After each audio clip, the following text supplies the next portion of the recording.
help me navigate this.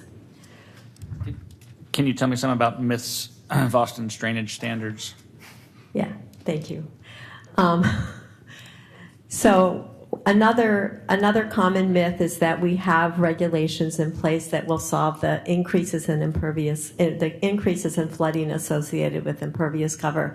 And the truth is that our drainage standards do not solve flooding problems. And the reason that they don't solve flooding problems is because they consider the peak flow. You have to match the peak flow in the drainage standards, but they don't address increases in the runoff volume. And this is a chart that's similar to the one before that shows that with increasing impervious cover, you have increasing runoff volume. And let me try to explain why that makes a difference.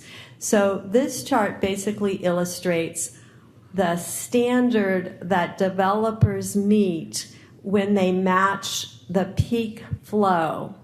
So the tie curve is the flow that comes off a site when you add impervious cover. The lower curve is the flow that came off as a function of time in an undeveloped condition. And the city of Austin says you have to add a detention basin to get that dashed line effect, right? That dashed line accommodates the higher volume that's coming off the site. And so what happens is, this is how I describe it. Before urbanization, that hydroglyph came up and it kind of kissed the peak amount and then it dropped back down, right? It comes up and it just touches, just barely kisses that peak amount, and then it drops back down.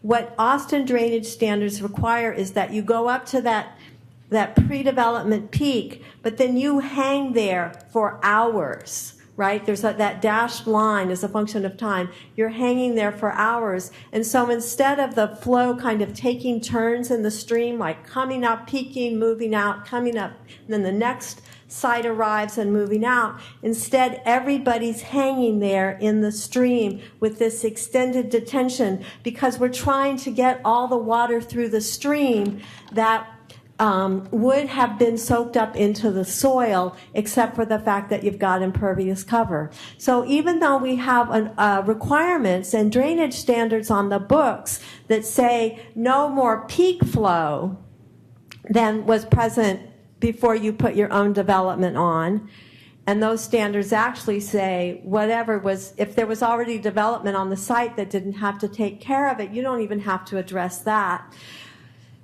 But they don't, no more peak flow, but they allow that increase in volume. And so what happens is that you have those floodwaters stacking up in the creek and backing up into people's houses, and there's nothing in Austin's water quality standards or our drainage requirements that address that.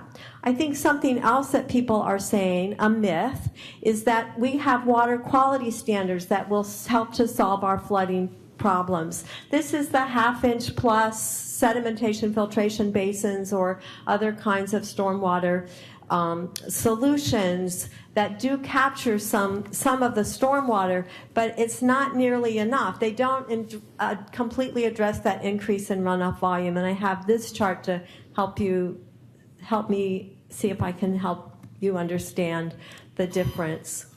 So so we're going to see if there's another commissioner that has a question, okay. And I'm going to try not to do. This is my last slide.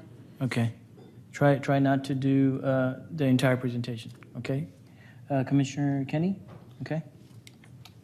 So I wanted to back up to the slide that you had comparing 0 to 45 to 65, and then combine this with the curve graphs that you showed. So it looks like the bulk of the damage, there's more damage that occurs between 0 and 45 than there is between 45 and 65. Yeah. And if we can go back to that curve graph, so this one here. So today and under the current code, we don't require any runoff, water quality, stormwater detention at all for the single-family sites that are allocated to 45% or even 65% for the small lots. So this graph would lead me to believe that because the bulk of the damage is done from 0 to 45, that it would be preferable to have a 60% with detention basin compared to a 45% with no controls at all. You're not going to solve this. You're not going to solve the flooding problem because of, even with that detention, you're Right. still going to be stacking up water in the stream. But my question isn't about solving the problem. I'm asking which is worse for flooding and water quality, a 45% with no controls or a 60% site with controls? It somewhat depends on where you are in the watershed, but the bottom line is that you can go ahead and implement detention even with 65% with controls, and you are not going to reduce the flooding back to the pre-developed or even the 45% condition. So I want to hone in on that last statement. So a 65% site with controls is going to have inferior runoff to a 45% site with no controls? It depends. It depends on where you are in the watershed. Because sorry. Because if you hold on. sorry. So Yeah. I'm sorry you don't have this chart, but everybody else up here has this chart. And you'll see that for the equivalent zones in the commercial zones, everybody either has the same IC. There's some sites that go down 0.1. There's some sites that go up 0.1. So the real change that we're talking about in Austin is the transition zones, where we have sites that are currently allowed 45% and would go up to 50 under the proposed R4 or 60 under the proposed RM1.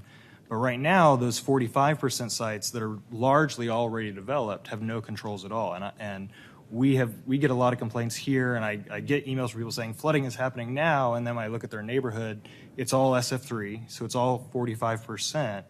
So we're not talking about greenfield going to 65.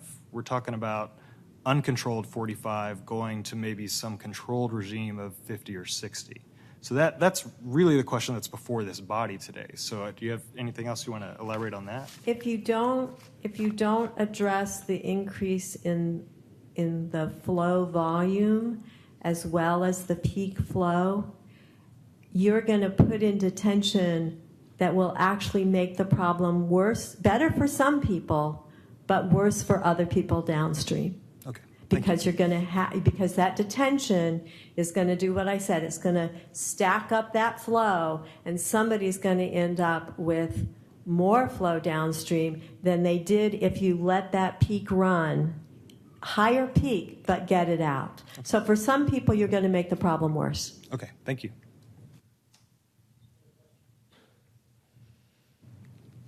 Commissioner Yanis Pulido.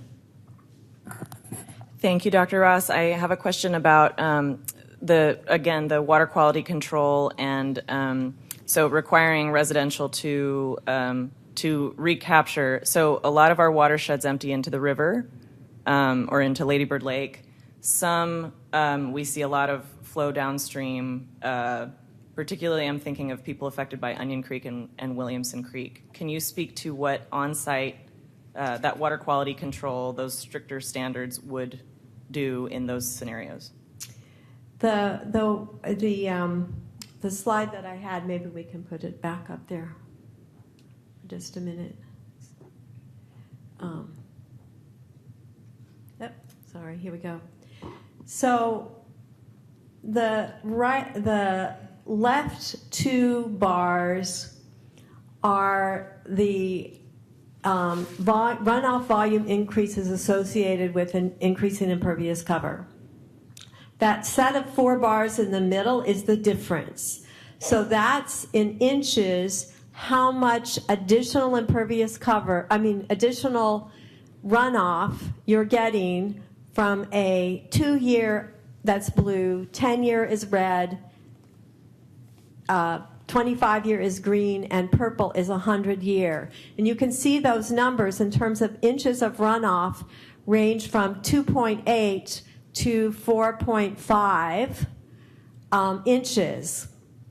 Our water quality volumes are a half an inch to 1.77 inches if you're in the Barton Springs zone for 65% impervious cover. And you can see that none of those water quality controls are actually capturing the increase in the runoff volume for any of those storms, not the 2-year storm and not the 100-year storm. So the water quality capture depths by themselves are not going to address this increase in the runoff volume.